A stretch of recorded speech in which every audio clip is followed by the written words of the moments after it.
Some truths do not shine to reveal, they flicker only to warn.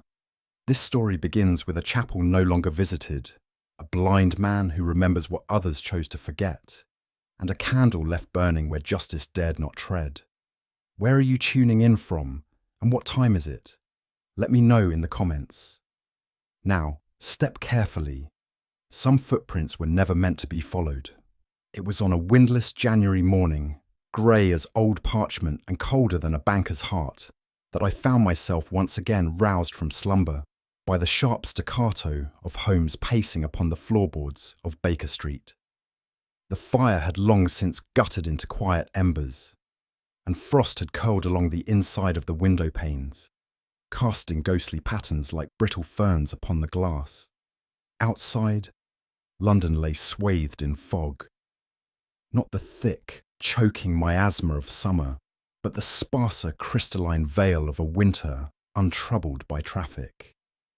The world beyond our hearth was muted and still, as though the very air had chosen to recoil into silence. In that hush, the scrape of Holmes's boots and the occasional creak of a shifting timber sounded almost indecent. He had not spoken to me since rising, though his violin case remained unopened, and his pipe, an instrument often deployed during periods of great abstraction, lay untouched upon the table. These were, I had learned, signs of inner weather far more turbulent than any storm outside our walls. I ventured a cautious word. "Another sleepless night, Holmes." He did not reply at once, but instead came to a halt before the hearth, his gaze fixed upon the half-lit street, as if seeking in its opacity some shape, some omen. His fingers were folded behind his back with a tightness that suggested impatience rather than weariness. "We are about to receive a letter, Watson," he said finally, and shortly after that, something else. As if summoned by the words themselves, a light rap at the door heralded Mrs. Hudson's entry. She held no letter tray, only a single envelope in her gloved hand, a plain thing of yellowed vellum without seal or name. Even the address upon it, written in a faded ink of uncertain brown, bore no more than our street number and Mr. S. Holmes. My friend took it without ceremony and slit it open with the blade of his penknife. From within, he extracted two objects. The first, a misshapen stub of candle, its wax darkened with soot and age.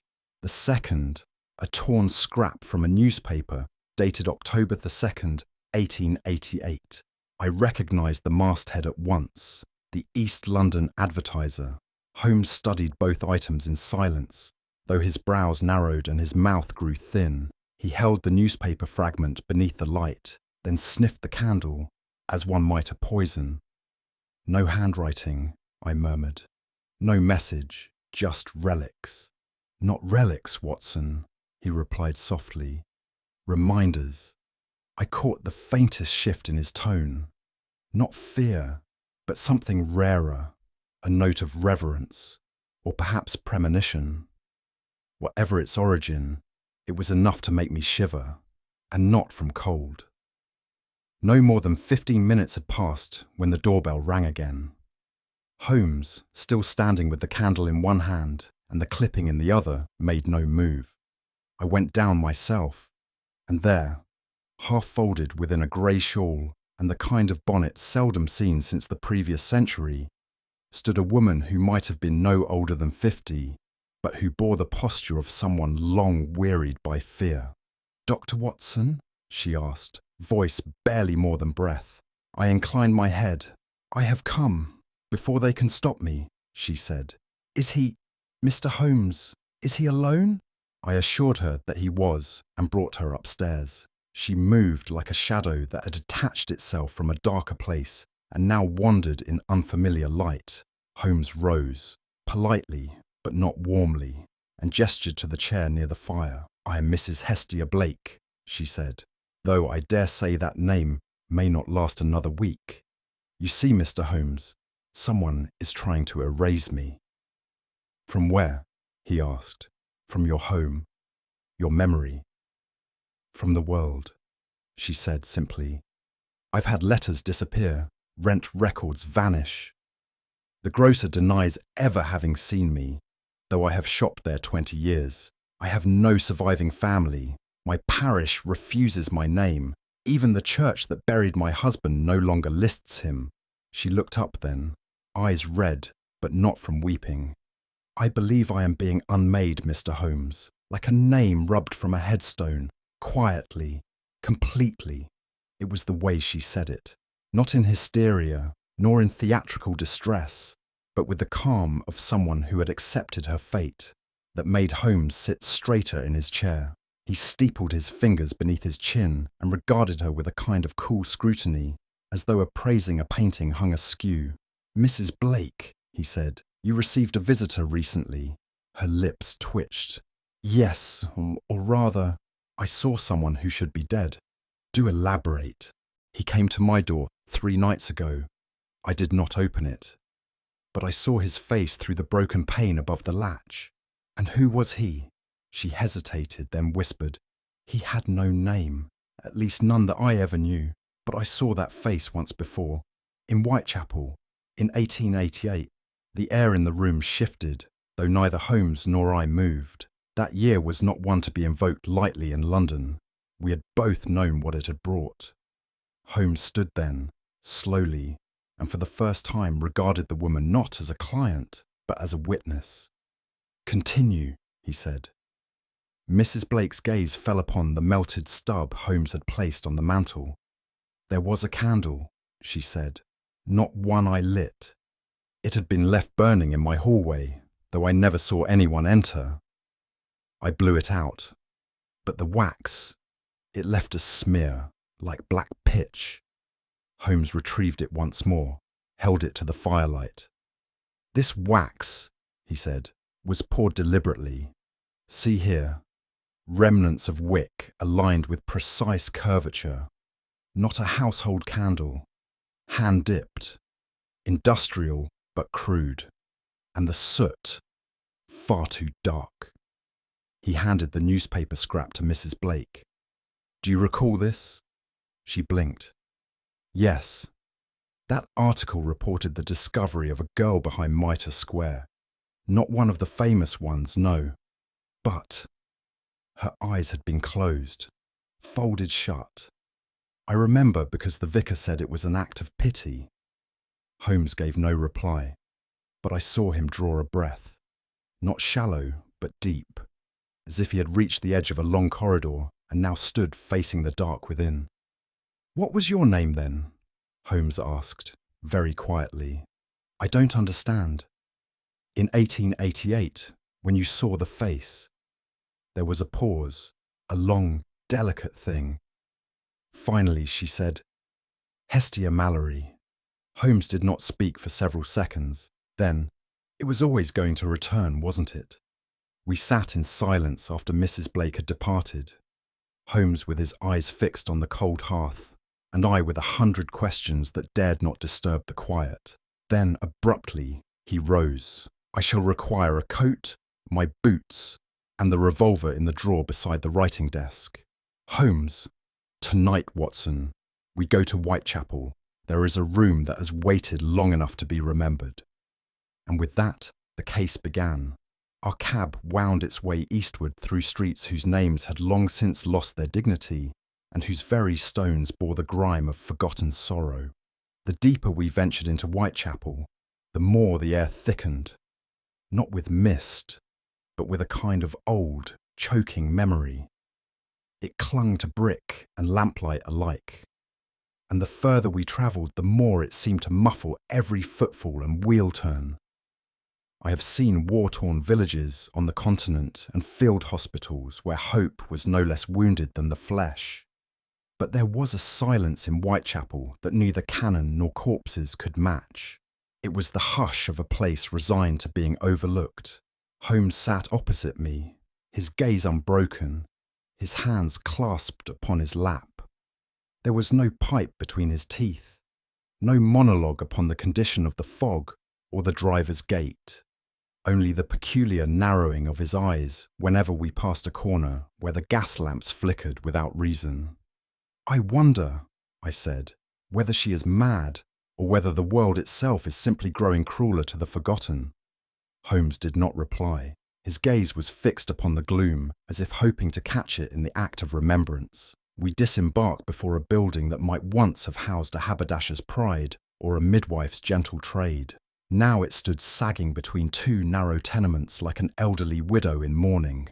The windows were curtained not with cloth, but with a film of time.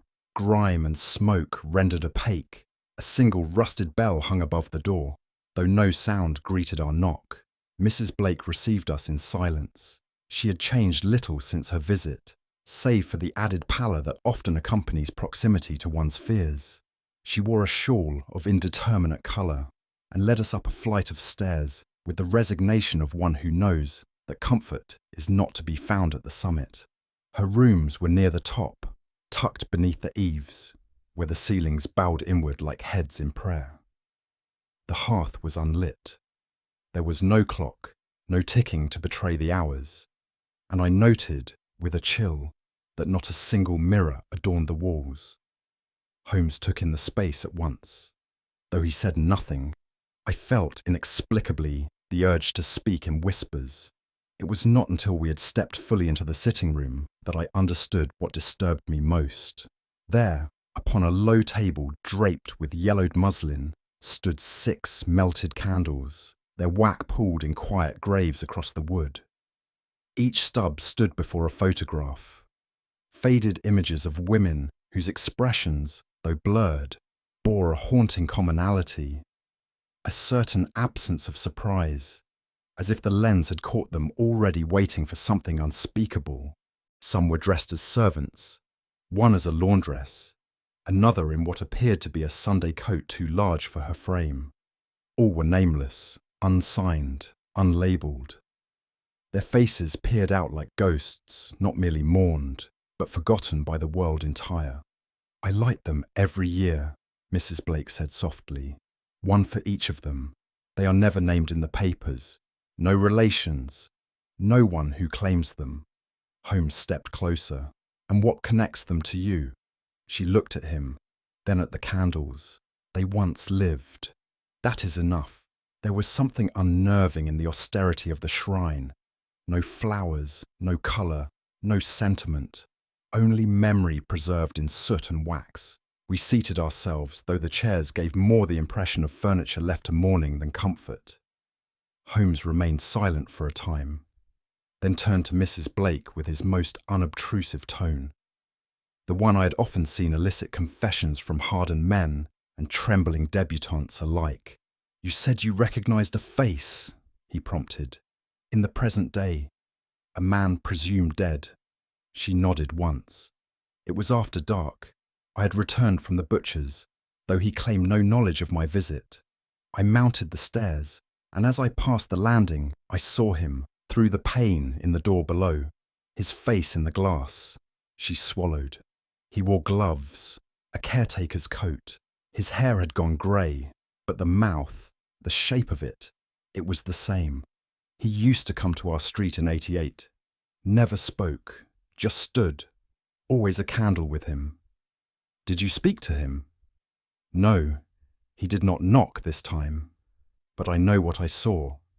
He looked up, as though he knew I was watching." "And he vanished?"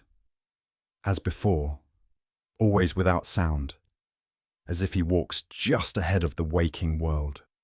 I glanced at Holmes, expecting skepticism, but I saw instead something far more troubling: recognition. Without comment, Holmes stood and walked to the corner of the room. He moved not with haste, but with a strange, solemn delicacy, as though afraid the floorboards might speak too loudly. There was a worn section beneath the window, discoloured not with dirt, but with the slow erosion that comes from many hours of standing still. Holmes knelt beside it, ran his hand along the grain of the wood. He closed his eyes for a moment. Outside, the wind stirred the eaves, but inside, the room had taken on a hush that was almost reverent. He removed the rug, threadbare and creased at the edges, and held it back with one hand, while the other traced the bare floor slowly, as if listening not for sound, but for memory. I felt as though the air itself had grown heavier. At last, Holmes stopped.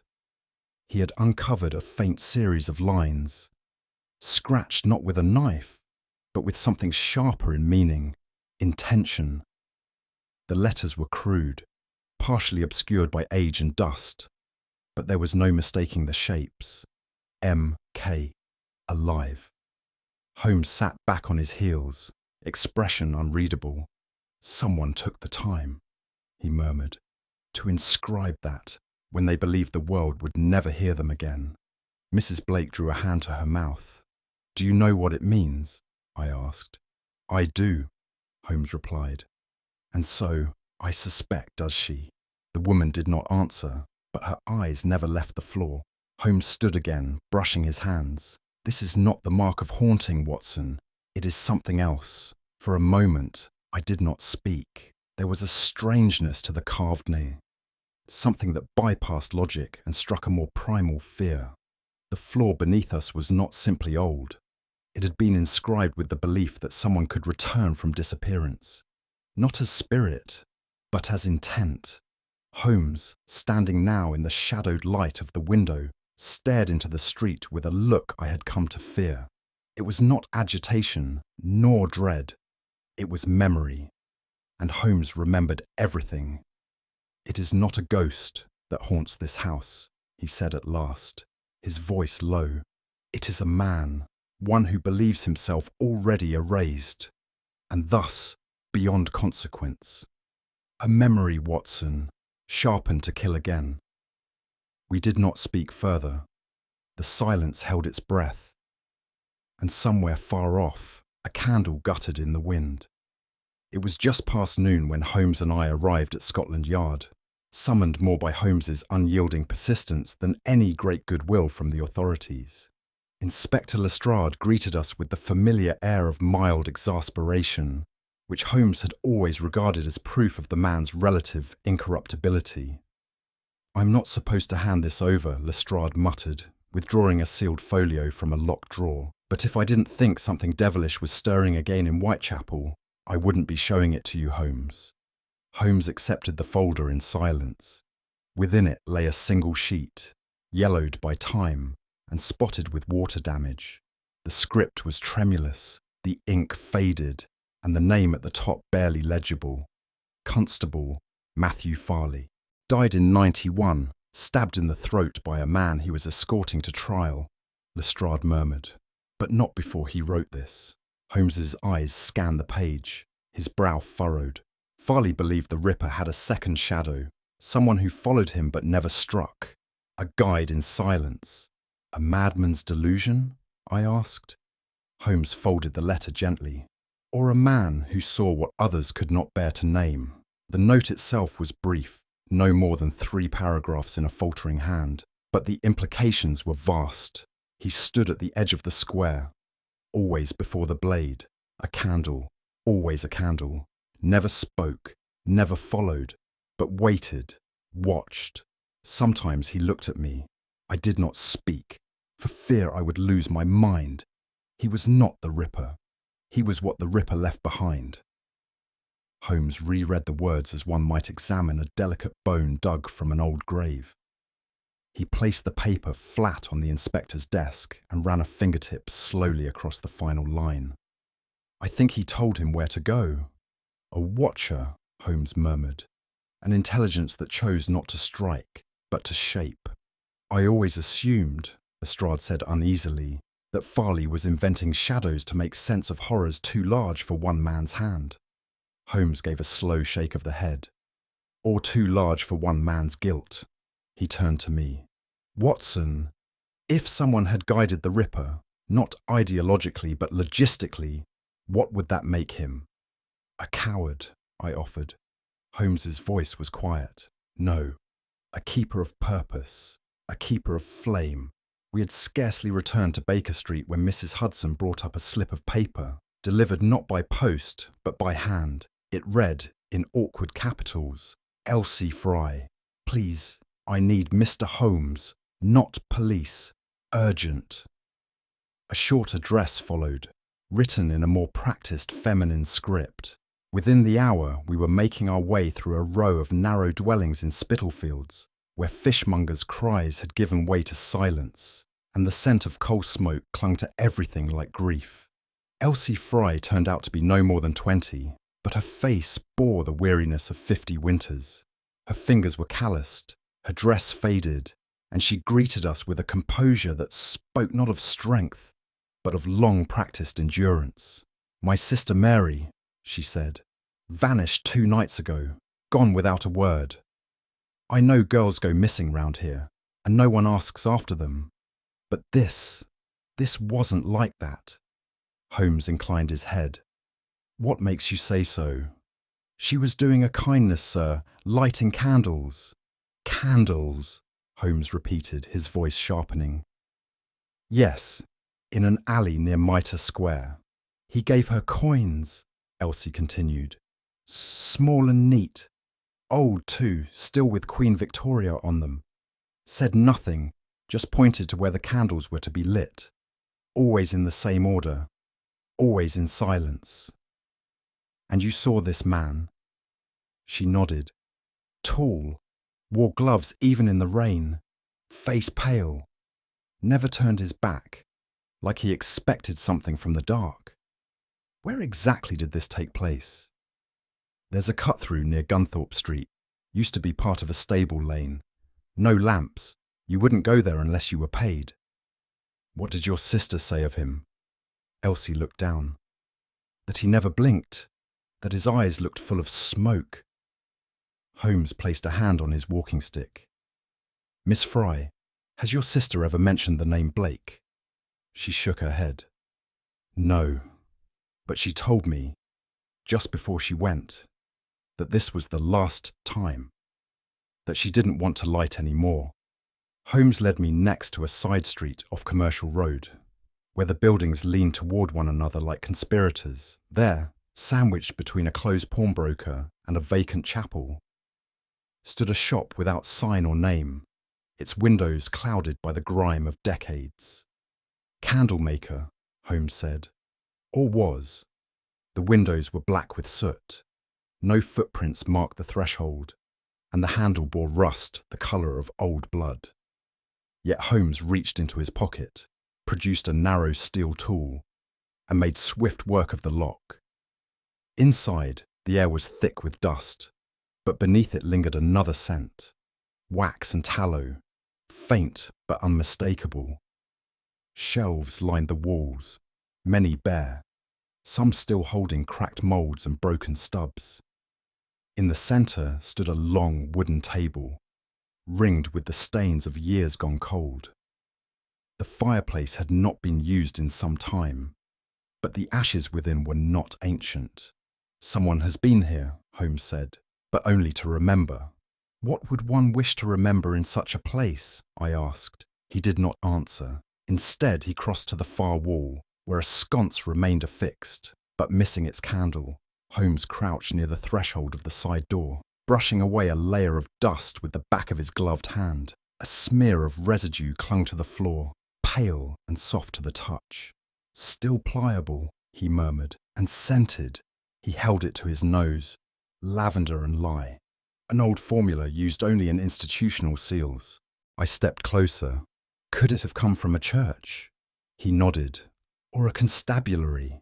In fact, I know of only one establishment that issued candles of this specific mixture." "And which would that be?" "Scotland Yard. Internal record sealing wax. Obsolete since 1891. He examined the doorway further, pressing the wood lightly. It gave, ever so slightly, revealing scuff marks on the interior hinge. "Someone entered here, recently, perhaps the same who brought the candle to Mrs. Blake's door." "And the scent?" Holmes looked grim. "Memory, Watson. Memory has a smell. Some men carry it like a signature." That evening, as we sat in silent contemplation of our discoveries, a knock came at the door. It was Lestrade, uncharacteristically subdued. "We found her bag," he said, referring to Elsie Fry's missing sister. "In a refuse pile near Dorset Street. No body, just this." He handed Holmes a glove, small, torn, and stained. Holmes turned it over and ran a thin blade along its lining. From within, he drew a curled thread of wax, lavender and lye, the same as before. Lestrade frowned. "Meaning?" Holmes stood slowly. "Meaning, Inspector, that what we are hunting does not dwell in shadows to remain unseen. It dwells there because memory demands it." And with that, he turned toward the window, staring into the gathering dark, where somewhere a candle still waited to be lit. Night had fallen like a heavy curtain by the time Holmes and I returned to the abandoned candlemaker's shop.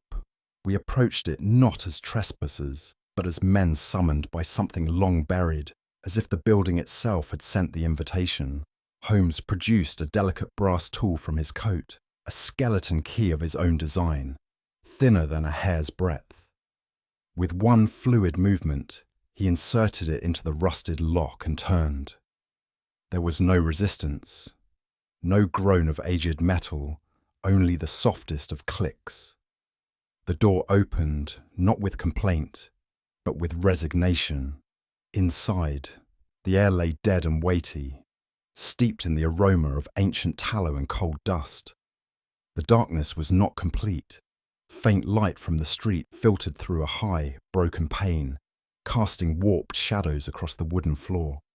I felt at once as though we had stepped out of time and into a memory that did not wish to be disturbed. Holmes closed the door behind us without a word. The latch fell into place with a finality that prickled the skin at the nape of my neck. We lit a single lantern, its glow dancing across the walls with uncertain vigour. The shop was as we had last seen it, rows of dusty shelves, most empty save for a few cracked moulds and broken candle remnants. Wax flakes coated the floor, like the scales of some long, molted beast. I walked slowly along one side, trailing my fingers across the grime-covered edges. The remnants were brittle to the touch, crumbling into fine ash. And yet, despite the apparent decay, a curious sense of order pervaded the space, as though it had been left not in haste, but by someone who intended to return. Holmes, meanwhile, had made his way to the workbench at the rear, where the soot lay particularly thick. He crouched low, brushing aside the accumulation with a gloved hand. Beneath the powdery residue, a seam revealed itself, a line too straight to be natural, too deliberate to be dismissed. "A panel," he said softly, "and not a recent one." He stood, placed the lantern upon the bench, and pressed his palm flat against the grain. The panel gave with a reluctant creak, revealing a narrow trapdoor of aged oak. A simple brass ring served as a handle, tarnished but intact. Holmes looked to me once, then lifted it. A breath of colder air rose from the darkness below, not the crisp bite of winter, but the stale, earthy chill of places forgotten. The lantern's light barely pierced the opening, yet it was enough to reveal a steep wooden stair, slick with age and marked by countless passages. We descended in silence, the steps groaning faintly underfoot. The air grew heavier with each movement, thick with the scent of soot, candle smoke, and something else, something metallic and dry, like rust or dried blood. At the base, we entered a chamber carved with ruthless precision. The walls were stone, though badly worn, and lined with warped mirrors, each scorched as if once exposed to intense heat. Some were shattered, others veiled in smoke. Along one side, brittle clippings of the Star and the East London Observer curled beneath damp corners, headlines half erased by mildew and time. Here, in this forgotten cellar, the past had been carefully collected, pressed between layers of wax and ash like flowers in a morbid herbarium. I have stood at the edge of battlefields and within the quiet halls of fever wards, but I confess that no place has ever affected me as did that cellar. It was not the sight of decay, nor the macabre souvenirs that disturbed me, but rather the sense that all of it, every object, every scrap, had been curated not for morbid fascination, but for remembrance. At the centre of the room stood a table, unremarkable in shape, but stained with the heavy rings of candle waxens. Upon it sat no relics, no bones or blades, only wax forms, half melted, resembling human figures reduced to silhouettes. I could not speak. The silence was not merely absence of sound, but something imposed, like a curtain drawn across the throat. Holmes moved among the shadows with slow purpose, pausing at each mirror, each clipping, as though listening to the breath of memory itself. "This is no lair," I whispered. "It's a reliquary." He did not disagree. Holmes paused near the back wall, where a stack of moulds had been set aside with unusual care. Beneath them, sealed in brittle wax, lay a small ledger, bound in rough cloth. He freed it gently and brought it to the table. It opened without protest. The ink within was dark and deliberate. The entries bore no dates, only initials and names, each written with unadorned precision. M. Trent, S. Allwood, N. Palmer, C. Rowley, J. Watts, E. Fry. 5 of the names had been crossed through with a thin red line. Only the last remained untouched. "Mary Fry," I murmured. "Elsie's sister." Holmes nodded gravely. "Not chosen at random, not stumbled upon, selected." I watched his hand as it traced the 6th name. There was something solemn in the gesture, as though reading an epitaph not yet carved into stone. "A candle lit for each," he said, "and each extinguished in silence." I found myself drawn to the first 3 names, their forms eerily familiar. I had seen them before, though not in this cellar. "Holmes," I said slowly, "these names, they've appeared in the Gazette, not in '88, in recent months." Holmes gave a slight incline of the head. "Precisely.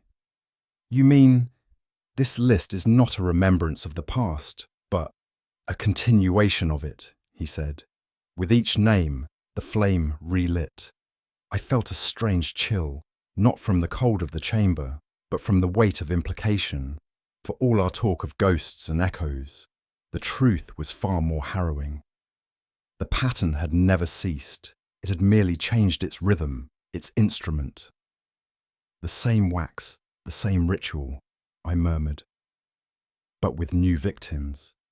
And an old flamekeeper," Holmes added softly, "still tending the altar." The walls of the chamber seemed to close in about us, not with menace, but with memory too long confined. Holmes closed the ledger and replaced it gently on the table, as though laying to rest something that had once lived. "I had believed," he said after a long pause, "that 1888 was a fever that broke and passed. I see now it merely changed its mask." "Then this is not a copycat," I said. "It is the same mind. Older, cunning, and with nothing left to fear." We stood in the silence of the chamber, surrounded by fragments of women who had passed into darkness, not only without justice, but without remembrance. What troubled me most was the precision of it all, not rage, not mania, but method, a liturgy of forgetting, performed by someone who remembered all too well. Holmes turned to me. "This is no requiem, Watson. It is preparation. The 6th name is not the end. It is only the present." "And the 7th? His eyes grew dark. "That, my friend, depends on whether memory continues to walk or burns itself into the earth one last time." And with that, he ascended the stairs in silence, leaving the shadows behind, for the moment. It was the following morning, grey and brittle with frost, when Mrs. Hudson entered with an expression I had rarely seen, one of true alarm. "A message, Dr. Watson, delivered by hand." She placed the note upon the breakfast table, her voice barely above a whisper. Holmes, seated with his cup untouched before him, reached for it with a stillness that was not indifference, but restraint. He read it once. His fingers tightened ever so slightly. "What is it?" I asked. He passed me the paper. It was unsigned, hurriedly scrawled. They took her. Gone last night. Elsie. No one saw. Not even the neighbours. Please help me. Someone help me. The ink smudged near the bottom, as though the writer's tears had run ahead of their pen. Fry, Holmes said, and the name hung like a bell tolling inside my chest. Taken, in the open.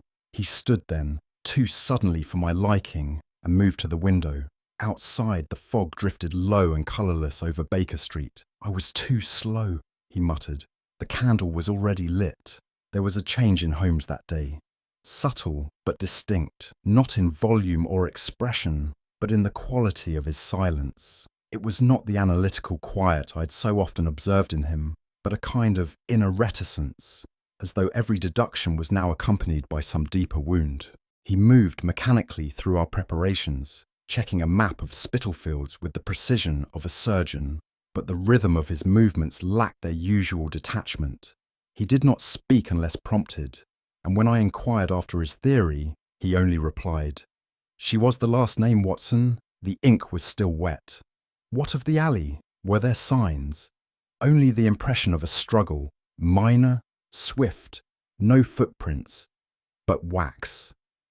Wax? He nodded. A droplet, still warm when found by a constable. I waited for him to elaborate, but he did not.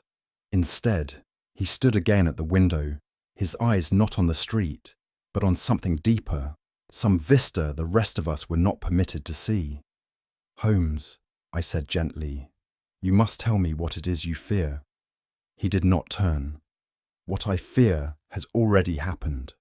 By noon, we had arrived at the narrow junction where Mary Fry had last been seen.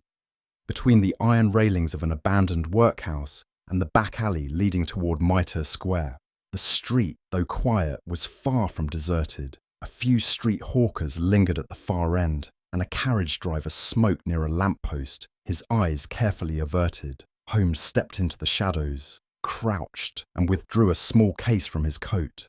There, near the threshold of a back stair, lay a faint smear, translucent, but with a slightly bluish tint under the filtered winter light. He collected it carefully with a metal spatula and held it to his nose. Lavender and oak ash. He said it with the crispness of a recollection rather than a discovery. "Watson," he said, "in 1888, the Records Division of Scotland Yard sealed all internal correspondences with wax compounded from lavender oil, lye, and burned oak. A ceremonial blend, meant to distinguish official orders from common requests, no longer in use. Then this is from a man who kept what he was never supposed to keep." I felt a sick weight settle in my stomach. "The same wax from the glove." He nodded. "And from Mrs. Blake's hall." That evening, back at Baker Street, I found Holmes seated by the fire, his long fingers interlaced before his mouth. The shadows played upon his face, casting the hollows of his cheekbones into sharp relief. "Holmes," I said quietly, "this man, the one you believe behind all of this, have you known of him before?" He did not look at me. "We all knew of him, Watson, but only I suspected." Suspected whom? His silence was answer enough, and it disturbed me more than any confession might have done. "You are not yourself," I continued. "You have carried this case like a wound even before it began. Why?" Still he said nothing, and so I pressed further. "Is this a matter of deduction or of memory?" That at last stirred him. He stood, walked slowly to the bookshelf, and laid his hand upon a volume he did not open. "Some questions," he said, "require more than answers. They require courage, and I lacked it once." I had rarely seen Holmes turn so quietly upon himself. The air around us was no longer that of inquiry, but reckoning. At length, Holmes spoke, not with drama, but with a tone so low I was forced to lean forward to catch it. "There was a man, an officer stationed at Leman Street during the autumn of '88, quiet, exacting, admired for his discretion. He processed reports, handled files, issued orders, never on the front lines, but always near. He moved to the mantel and lifted the cold pipe resting there, though he did not light it. I once saw him observe a scene of murder not with horror, but with understanding, not the blood, but the arrangement, as if the world had made sense for one perfect moment. Did you confront him? No, because I had no proof, and because I feared what it would cost. What do you mean? Holmes turned then, his face ashen in the firelight. If I had accused him, I would have fractured the yard. Men who trusted him would have turned. Files would have vanished. The system would have consumed itself. And so you did nothing. I did not say that, Holmes said. I watched. I waited. I doubted. And in his voice, I heard for the first time the weight of having once withheld judgment, not from ignorance, but from caution. I sat in silence, absorbing the gravity of his admission. In all our years together, I had never known Holmes to speak of regret. Yet here it was, not in words of remorse, but in the shape of his restraint. I gathered what I could, he continued. Scraps, observations, whispers. But the killings ended, and so did the urgency. I told myself the man had retreated into obscurity, that he had served a purpose only during madness. But you didn't believe that, I said. No, he admitted. Not truly. I believed he was waiting, and in my inaction, I allowed him that luxury. Why wait until now to act? Because the pattern has resumed, Holmes said. And this time, it is not masked by frenzy. It is precise, cold, and deeply personal. This is not a resurrection of history. It is the continuation of a design. And you fear, I asked, that you gave him that time? Holmes looked toward the curtained window. Time, Watson, is the only accomplice that never betrays. That night, long after the lamps had dimmed and the last of London's carriages had passed into slumber, Holmes rose from his armchair and crossed to the corner of our sitting room, the place between the bookcase and the curtain that had long been ignored. He drew back the fabric with slow precision. Behind it was a small recess in the wall, inconspicuous and covered in dust. From it, he retrieved a narrow black box, bound in twine and sealed with a wax mark I had never before seen. He carried it to the table and did not speak for a long while. Only once have I opened this since I sealed it, he said, and even then I could not bring myself to finish what I had begun. I watched as he took a blade to the wax and broke it. The lid lifted with a faint groan of wood, releasing a scent not of rot, but of age, dry paper, ink, and something more intangible, memory, pressed and forgotten. Within were pages folded with care, envelopes unaddressed, a length of string that had once bound a file. And beneath it all, a letter. Holmes withdrew the final item, a single page, yellowed at the corners and brittle at its crease. Upon it, written in a crisp, even hand, was the initial M, nothing more. He held it up to the firelight. The ink shimmered faintly in the warmth. I did not ask what it said. There are some names, Holmes had told me once, that do not belong in the light, and in that moment I understood. What we faced was no ghost. It was a man Holmes had once nearly exposed, and now, at last, the silence was broken. Holmes laid the brittle letter upon the table with the solemnity of a physician unveiling a diagnosis too long deferred. The paper, though yellowed by time, bore no markings of fire or haste. It had been preserved with care, folded thrice and bound in the box behind the curtain for nearly 2 decades.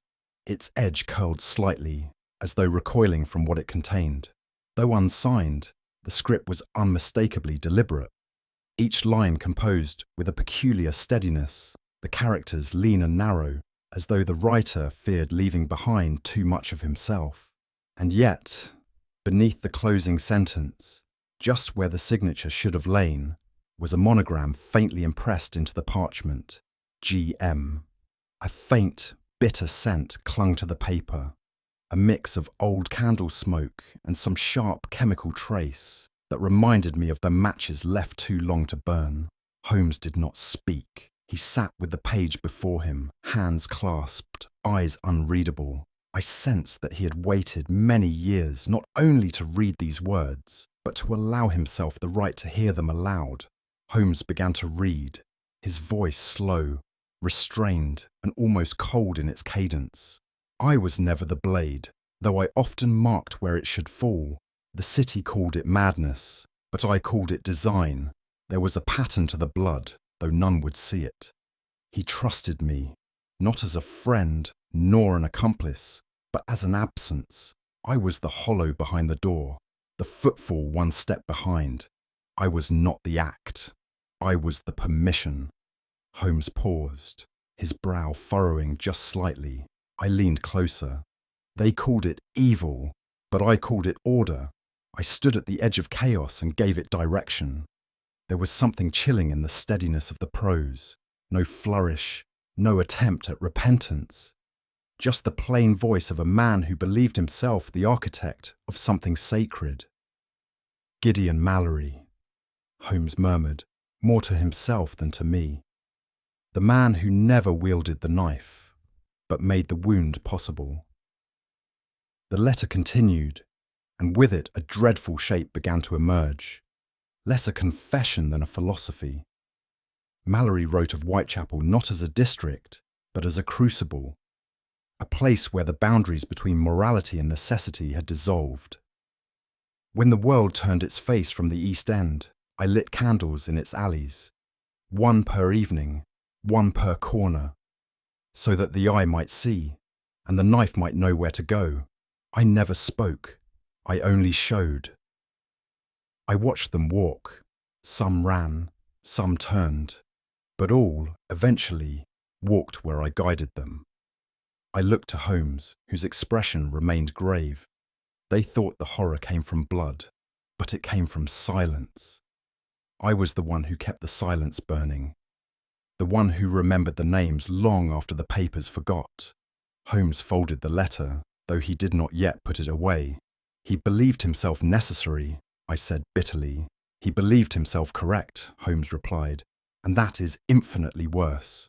Holmes stood then and walked to the hearth, where the fire had burned low. With the embers casting flickering light across his face, he read aloud the final passage, each word deliberate, like chisels into stone. Murder, in this city, is the only act that earns remembrance. It is the only language the forgotten understand. Justice, as men call it, was never my concern. Memory was.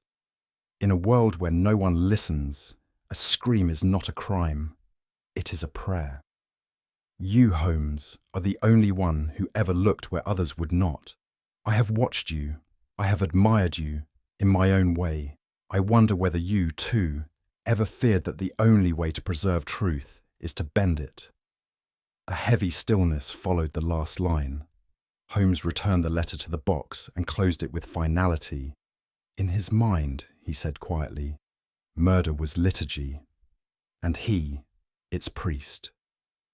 I felt the cold seep into my chest, not from the weather, but from the appalling clarity of Mallory's creed. It was not hatred that had guided him. It was belief. Holmes sat once more, his fingers steepled beneath his chin, but I could see the tautness in his jaw.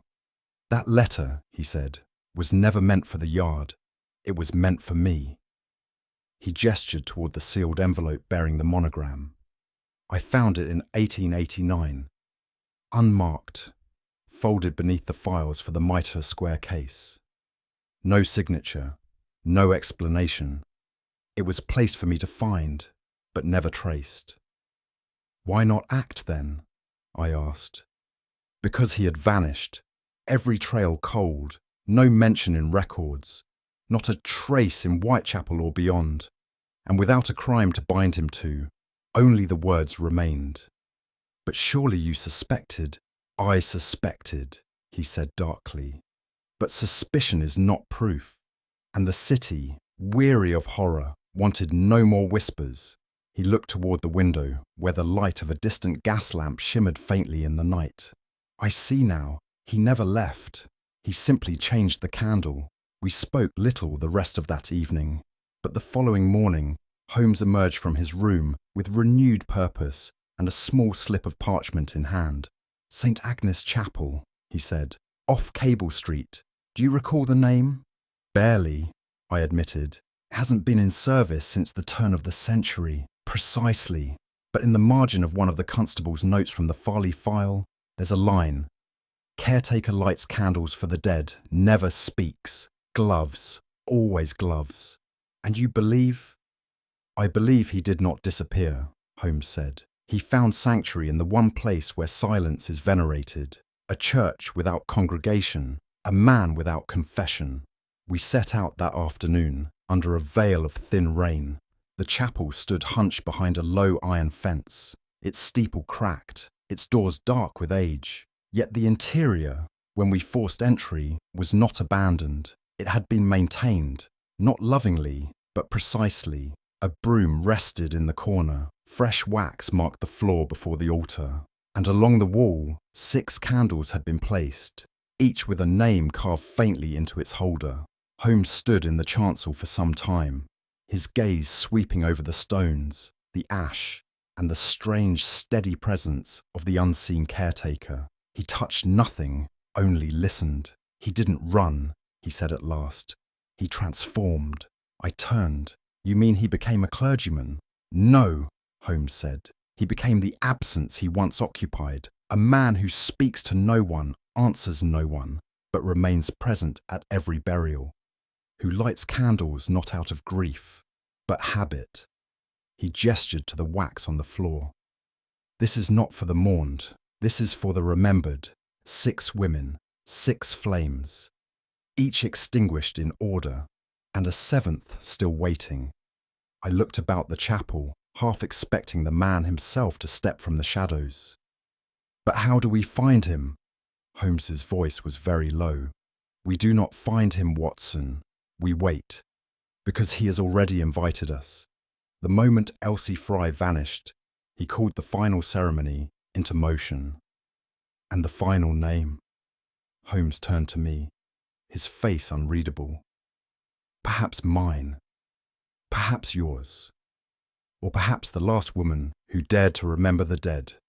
Outside, the bells of a distant church tolled the hour. The sound did not comfort. It only reminded us how long silence can last before it chooses to speak. St. Agnes's Chapel stood cloaked in quiet abandonment, its slate roof bowed by time, its arched windows dulled by soot and the slow forgetting of a city grown too fast for memory. It was not derelict exactly, but nor was it tended in any fashion one might associate with parish life. The surrounding gate hung askew. Weeds had broken through the flagstones. Inside, the air was cool and close, the kind that settles where breath has long since been held. What struck me first was the absence of any human sound. No organ, no creaking pews, not even the echo of our steps until we were well inside the nave. Candles burned in sparse rows near the front, but the wax was old, melted down to stubs, their glow subdued. The place had not been abandoned then, merely resigned. Holmes removed his hat. I followed suit. "This is a house for the forgotten," he murmured, "and someone has remained to tend its silence. We did not have to search long." He emerged from the side chapel, tall, thin, clad in a worn black cassock that hung like a second shadow. His hands were gloved, not against cold, I suspected, but against memory. His eyes were pale, filmed with blindness, yet his movements betrayed no hesitation. "You are not here for mass," he said, voice low and measured. "We are here for the names," Holmes replied evenly, "the ones that were never spoken from this pulpit." The man tilted his head, as if considering the question. "There are no parishioners left," he said at last, "but I light candles still. That is the only right left to me." Holmes approached a few steps. "And do you know for whom they are lit?" A pause. "I remember faces by flame, the man said. "The rest is not my domain." His name he gave as Kindle, but the name, like his sightless eyes, seemed to belong more to the chapel than to any registry of men. The man called Kindle walked with quiet reverence, guiding us down the length of the nave toward the chancel where 6 unsteady candles flickered in various stages of life. He did not gesture, but spoke with a calm that carried more weight than ritual ever could. "There were 6, he said. "Each one saw no procession, no sermon, no stone, but each received light." "You lit these?" Holmes asked gently. "I do not choose," Kindle said. "They come, not in flesh, but in impression. I remember what the world discards." He turned, and though his eyes were blind, I felt them upon us with strange precision. The laundress who never made it home, the girl who smiled too often, the one who wore green gloves. I do not know their names, but I remember their silence. I felt my throat tighten. Holmes too stood motionless. "Do you write the names anywhere?" Holmes asked softly. "There are no names," Kindle said. "Only initials, but they are not for the living." Holmes asked without command or hesitation to be shown the drawer beneath the pulpit. Kindle gave a single nod and stepped aside. It was a narrow compartment nearly fused with age. Holmes opened it with care, revealing a series of small candle stubs, neatly arranged in 2 rows, as though curated rather than discarded. Each bore a faint mark on its base, initials, written in thin pencil, nearly vanished with time. M.T. S.A. N.P. C.R. J.W. E.F. Elsie Fry. The last name unlit. Holmes held one stub to the light and turned it over. The pencil mark had faded, but the curve of the letters bore the same hand as the ledger in the cellar. "This was no accident," Holmes murmured. "This is preservation, memory, performed with precision." Kindle stood unmoving. He neither confirmed nor denied, but something in the weight of the air shifted. Holmes rose slowly, returning the candles to their place with a care that bordered on reverence. Holmes stepped forward, now within inches of the man's shadow. "You are not Kindle," he said. The caretaker neither startled nor retreated. "Your name is Gideon Mallory," Holmes continued. "Sergeant, Metropolitan Police, assigned to Lehman Street in 1888, discharged without notice, believed missing, never found." A long pause followed. Then the blind man gave a small, almost imperceptible smile. "Names," he said, "belong to the world above, not when they leave behind unfinished work." At last, the man inclined his head. "Then I am Mallory." His voice remained unchanged, neither defiant nor afraid. "I do not murder," he said quietly. "I remember." Holmes said nothing, and for a time I could not tell which man held more of the silence between them.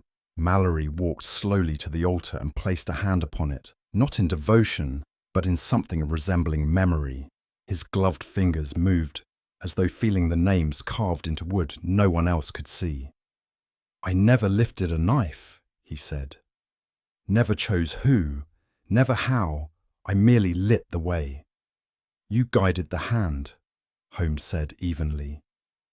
"I did not guide," Mallory replied. "I acknowledged. I saw a city that had drowned its poor and called the silence progress. I lit a candle where no one dared look." "6 women," I said, "and now a 7th. I never struck them, but I kept their memory. The world forgets too quickly, Doctor. It loses names, faces, but I make sure the flame remains." There was no madness in his voice, only a terrible, deliberate peace. Holmes's jaw tightened, but he did not speak. In Mallory, I saw no regret, only ritual. Outside the chapel, the fog had returned. A fine mist lay over the stones, blurring the outline of the world beyond. Holmes and I stood at the threshold for some minutes, neither of us wishing to speak first. "You let him go," I said finally. Holmes did not turn. There is no court for memory, Watson, no gallows for the witness. But he enabled it, he fostered it, and he believes he's done right. He has done harm, Holmes agreed. But so has the city. So have we, in our own quiet failures. I looked back at the chapel. A single candle still burned within, its light barely visible through the stained glass. What will happen now? He will continue, Holmes said, but not to kill, to remember, to tend the grave of a truth no one else will claim. I felt a coldness deeper than weather settle into my bones. Do you believe that is justice? Holmes paused, then shook his head. No, he said. But not all graves demand exhumation, nor all ghosts punishment. And with that, we turned from the chapel of the forgotten and walked into the fog. It was near 4:30 when a boy from the yard came running up Baker Street, face ruddy with exertion and eyes wide with disbelief. He bore no letter, only breathless words. She's been found, near Bishopsgate, alive. I arrived at the station house moments before Holmes, though only barely. Elsie Fry sat upon a wooden bench, wrapped in a coarse blanket, her cheeks pale, her eyes flickering with a tremulous awareness. She bore no wounds, no bruises, only the trembling of one recently returned from a place where time does not follow the usual path. They kept me somewhere quiet, she murmured when questioned. I was given broth, a small cot. There were candles, so many candles. Were you harmed? I asked gently. She shook her head.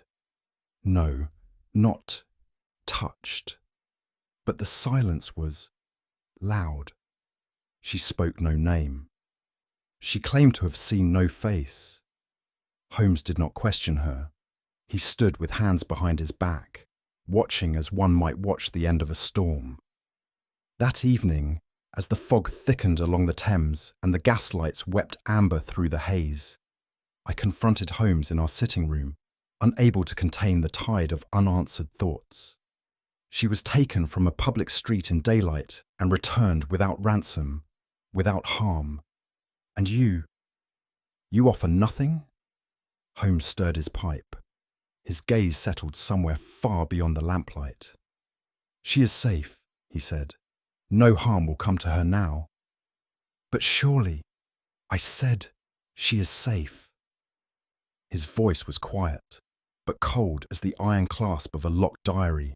There was something in his bearing, an exhaustion not of flesh, but of conviction. I knew him well enough to recognize that silence, not ignorance, veiled his lips. I did not press further, for in that moment I realized Holmes's concern lay not with what had occurred, but with what he had permitted to unfold. The confession came with no flourish, no theatricality. Holmes, seated by the window, his fingers steepled in the half-light, spoke without looking at me. I made her vanish, Watson. I started. She was never in danger, not in the way you imagine. I arranged for her removal, for her concealment in a safe house outside Wapping. I had to ensure Mallory would believe she was taken. For what purpose? To draw him out, he said simply. To force his hand. To test the line between memory and compulsion. He would either seek to reclaim the ritual or resist it. Either way, the mask would slip. I stared at him in stunned disbelief. You used her as bait. She volunteered, he said, though softly. I told her as little as was necessary. She knew the danger, and she trusted me.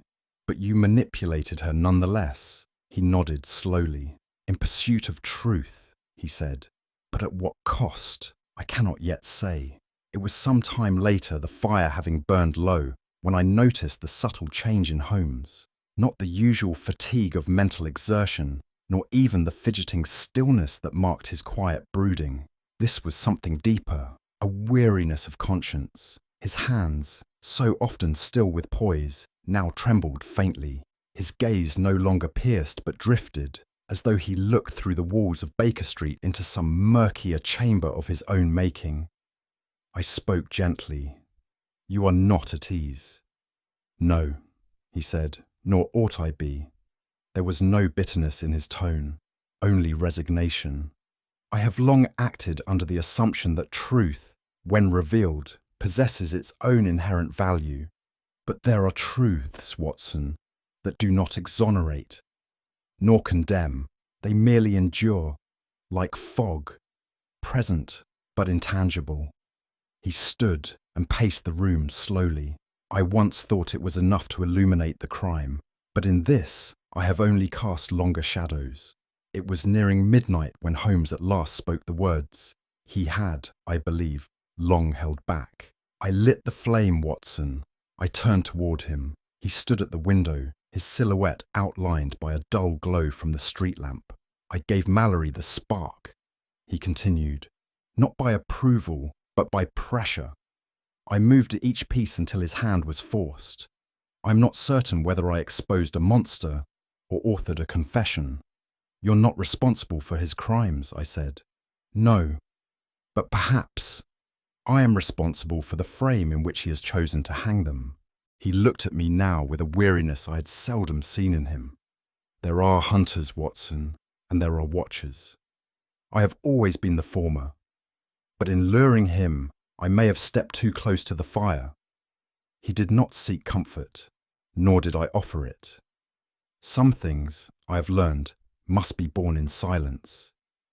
In the days that followed, I found myself wandering Whitechapel alone, hoping perhaps to find clarity in the streets that birthed so much silence. But the fog did not lift. It clung to the alleyways, to the stones, to the corners of memory no constable's whistle could reach. What justice had been served? A man who watched death was allowed to remain. A girl returned, untouched but altered. A detective burdened by the cost of his pursuit. The moral lines blurred. Vengeance veiled as memory. Justice posed beside omission. Whitechapel was not a place of verdicts. It was a theatre of persistence. The crimes faded, but the atmosphere remained. A haze that refused to be named, let alone judged. In the end, I began to see that Holmes's act had not been a victory, but a reckoning, not of facts, but of self. And in that reckoning, perhaps he saw the limits of even his formidable intellect. For there are places, I fear, that even logic cannot cleanse. That night, Holmes lit a candle. He did not say for whom, nor did I ask. But he placed it gently on the windowsill of 221B, its flame small and steady, resisting the breath of the world beyond. No name accompanied it, no prayer, only light. And yet, I understood. It was for the girl who smiled too often, for the ones who wore no gowns of mourning, for the history written in gaslight and vanished in silence, for the man who swept the aisles but never sought forgiveness, for the justice that flickers, not in courtrooms, but in the minds of those who dare to remember. The fog pressed against the window pane, grey and eternal, but within, the flame endured, and we watched it, Holmes and I, without words, until the candle burned low, and the night, at last, grew quiet. Of all the strange occurrences I had the honour, and sometimes burden, of witnessing alongside Mr. Sherlock Holmes, there are few that rest so uneasily upon my conscience as those which unfolded within the waning light of St. Agnes Chapel. And yet, they exist in no official ledger. The police, save for one taciturn inspector now retired to Kent, never issued report nor request. The public knew nothing. No trial was held, no inquest summoned. Indeed, should a future scholar of Holmes's exploits come upon the vast compilation of our adventures, they will find not even a footnote devoted to the affair that began with a girl's disappearance and ended in candlelight and fog. And that, I must admit, was at Holmes's explicit insistence. Why this should be, I've often wondered, but I have come to understand that there are truths which, when dragged into the light, lose not only their horror, but their meaning. This was one such truth. It is a peculiarity of Holmes that while he rarely erred in recording his triumphs, those clean victories over blackmailers, murderers, and frauds, he maintained a second record, private and unlabelled. I once discovered it by accident, a slim casebook bound in dark calfskin, wedged behind the Encyclopedia of Criminal Anthropology. The pages were handwritten, of course, and numbered irregularly, but it was the final chapter, titled with no more than a Roman numeral and a hyphen, that caught my eye. Holmes had begun to write, then stopped. A single line in his fine, spidery script read, "St. Agnes, the girl with no fear of silence, the man who never spoke again." I never read further. That, perhaps, is why the memory endures. Unresolved, unjudged. Even Holmes himself seemed content to place the book back on the shelf and forget its contents, as though the act of acknowledgement would breathe life into ghosts best left unfelt. It remains the only case in which I was a witness to events, but not their chronicler, until now. There are names one does not utter, even in friendship, and there are truths so delicate in structure that to speak them aloud is to collapse them. Holmes understood this instinctively. It is why, in so many cases, he left the truth buried beneath the facade of legal closure or public myth. He believed, not cynically, but wisely, that justice is sometimes less the exposure of crime than the containment of its consequence. Gideon Mallory was never charged. No court heard his name. No headline carried his history. Elsie Fry returned to her modest flat and resumed her work, bearing a faint melancholy in her eyes, but otherwise untouched. Mrs. Blake vanished from Whitechapel entirely. The streets, meanwhile, absorbed the tale like water into old brick, never seen again, but always present beneath the surface. I recall once asking Holmes, with more daring than tact, whether we had erred in our silence. His reply was immediate. To tell the truth is not the same as to do good. Even now the faces remain with me, flickering in memory like gaslight on a puddled street. Elsie, with that strange composure of one who has peered into darkness and found it less frightening than the indifference of the world. Her voice grew quieter in the weeks that followed, and though she smiled at times, it was the smile of one remembering a place where no one spoke and nothing moved. Mrs. Blake, once taut with dread, softened in her departure, her panic replaced not by joy, but a pale relief. She never offered thanks, only a nod. And then she, too, was gone. Of Mallory, we heard nothing, no word, no sighting, only the passing comment of a verger, weeks later, who mentioned the old caretaker at St. Agnes's had taken ill and been replaced. He left behind no possessions save a box of candles and a drawer of worn gloves. Holmes made no remark upon the news. He simply stirred the fire and returned to his pipe, the room thick with silence. I have come to suspect that the true weight Holmes bore was never the magnitude of a crime, nor the intricacy of its solution, but rather the residue of silence it left behind.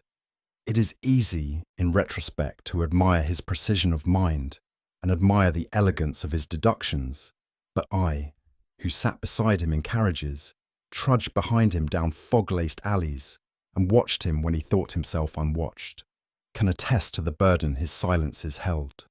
For every telegram declaring a case closed and every headline heralding justice done, there was a ledger within Holmes's soul where the unresolved, the half-avenged, and the morally murky found a quiet residence.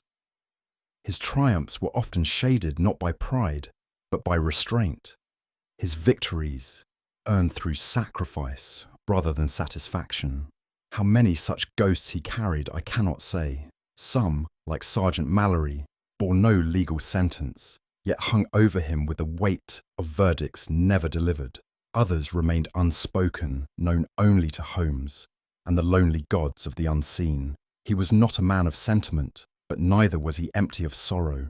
There are truths, I now believe, that he guarded not from others, but from himself. It was some weeks later, during one of those brittle London evenings when even the coal fires seemed to burn reluctantly, that I found Holmes standing by the window of our sitting room at Baker Street. He had not spoken in some time, and the silence between us was of a peculiar quality, neither companionable nor strained, but dense, as if filled with something unspoken. I followed his gaze. Across the city's darkening sprawl, through a veil of soot and dusk, one could just make out the eastern edge of Whitechapel. The spires and chimneys stood against the sky, like fingers grasping towards something just out of reach. It was not the district's poverty, nor its notoriety that held his attention, but something more elusive, something only Holmes could see. His posture was utterly still, and though the lamplight behind him cast a familiar outline, there was something ghostly in his stance, as though he stood not in Baker Street at all, but elsewhere, far deeper in memory. He did not speak, and I did not disturb him. It was then I noticed it. Far off, barely discernible even through my medical glass, there burned a solitary candle in a high window, pale and unwavering, defiant against the city's murk. It was no street lamp, no flicker from some passing carriage, but a deliberate flame, placed with intent. "There," I said quietly, my voice hushed as if in church. "That light, do you see it?" Holmes did not respond, yet I felt that he had already observed it. Perhaps he had stood at this window each night, waiting for it. Or perhaps he had always known it would appear. There was no comfort in that candle. It held no promise, no warmth. Rather, it seemed a signpost for the damned, an echo of ritual, of remembrance, or of warning. A beacon not to guide, but to repel. Holmes finally spoke, his voice nearly inaudible. "Some truths, Watson, burn only to preserve the darkness around them." I felt a chill that had little to do with the wind outside. It is a curious thing, the human yearning for resolution. We hunger for endings that console, for justice that declares itself, for a world in which light chases shadow from every corner. But Whitechapel, like certain truths, offers no such balm. Its alleys hold not only poverty, but remembrance, of wrongs unrighted and sins misunderstood. In the years that followed, I found myself returning, if only in thought, to the case of Sergeant Gideon Mallory, not because it was unsolved, but because it resisted the very notion of solution. His crimes, if they were crimes, left no bruises. His punishment, if such it was, arrived not from judge or jailer, but from the relentless passage of candle after candle, flickering in the hollow silence of a chapel none attended. Holmes never spoke of it again, yet now and then I would catch him glancing eastward, as if waiting for a name that would never be spoken aloud. I came to understand that what we had uncovered was not meant for courts nor chronicles, but for caution. Some revelations are not lanterns to light the way. They are warnings at the edge of the wood, and that candle in the window, unwavering and pale, was not placed to lead the lost home. It was lit to ensure they never wandered too far in. We sat by the fire in a silence drawn not from comfort, but from the weight of what had not been said. Holmes, with his fingers steepled beneath his chin, gazed into the hearth's dying glow. "Evil, Watson," he said at last, "does not always wear the mask of chaos. Sometimes it takes the shape of devotion, cloaked in ritual and mistaken for remorse. What we uncovered in Whitechapel was not justice, merely the echo of it." He turned slightly. "And some echoes, I find, are best left unanswered. What do you think? Was Mallory a man seeking penance, or merely perfecting his illusion? Share your thoughts in the comments. I read them with keen interest, and if this mystery stirred something in you, do subscribe for more tales from Holmes's private casebook and share the story with a fellow seeker of shadows.